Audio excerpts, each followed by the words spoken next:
ঠিক কতজন ব্যক্তিকে বা পরিবারকে এই কার্ডগুলোর আওতায় নিয়ে আসা হবে, তাতে কতটুকু বাজেট বরাদ্দ করা হবে এবং সেই বাজেট বরাদ্দ সমন্বয় করতে গিয়ে মূল্যস্ফীতি মুদ্রাস্ফীতির মতো পরিবেশ পরিস্থিতি তৈরি হওয়ার মতো পরিস্থিতি তৈরি হয়, সেটার ব্যাপারে সরকারের পরিকল্পনা কি? আপনার মাধ্যমে মাননীয় প্রধানমন্ত্রীর কাছে সে ব্যাপারে জানতে চাই।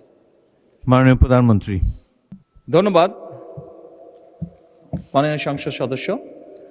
আপনি যে প্রশ্নটি করেছেন যে কতজন মানুষের কাছে আমরা পৌঁছে দেব, তাই তো, এবং মূল্যস্ফীতি হবে কিনা, বাজেট কত, স্বাভাবিকভাবে বাজেট কত এটি আমরা আপনাদেরকে এখনই বলছি না। অর্থাৎ আমরা পর্যায়ক্রমিকভাবে জিনিসগুলোকে সামনে এগিয়ে নিয়ে যাব। আমাদের এক একটি কৃষক কার্ড এবং এক একটি ফ্যামিলি কার্ডে আমরা রেখেছি কৃষক কার্ড যারা পাবেন সেই সকল কৃষক 2,500 টাকা পাবেন বছরে, এবং ফ্যামিলি কার্ডে যারা পাবেন তারা সে সকল নারী প্রতি মাসে 2,500 টাকা পাবেন। আমরা যেহেতু প্রতি মাসে এটিকে এক্সটেন্ড করতে থাকবো, অর্থাৎ অধিক সংখ্যক নারী কৃষক কার্ড পাবেন, অধিক সংখ্যক কৃষক কার্ড পাবেন। একবারে সবাইকে দিচ্ছে না, পৃথিবীর কোনো দেশের পক্ষে একবারে সেটি সম্ভব না করা। সেই জন্য প্রতি বছরই আমরা বাজেটের স্যাংশন বাড়াবো, প্রতি বছরই বাজেটে আমরা টাকা অ্যালোকেট করব, এভাবে পর্যায়ক্রমিকভাবে ধীরে ধীরে আমরা এগোবো। এবং অবশ্যই বাজেটের প্রাধান্য পাবে। এবং আপনি যেটা বলেছেন মূল্যস্ফীতি হবে কিনা, আমরা তো টাকা ছাপিয়ে দিচ্ছি না। আমরা যেহেতু টাকা ছাপিয়ে দিচ্ছি না, কাজে মূল্যস্ফীতি হবে না।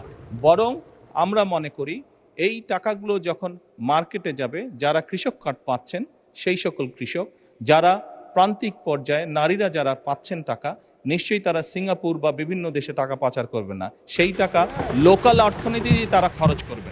এবং একজন নারী স্বাভাবিকভাবে সেটি তার সন্তানের লেখাপড়ার পিছে খরচ করবেন, অথবা সেটি তার সন্তান বা পরিবারকে একটু ভালো খাবারের ব্যবস্থা করবেন, অথবা তিনি লোকালি কোনো ছোট ব্যবসা প্রতিষ্ঠান গড়ে তুলবেন।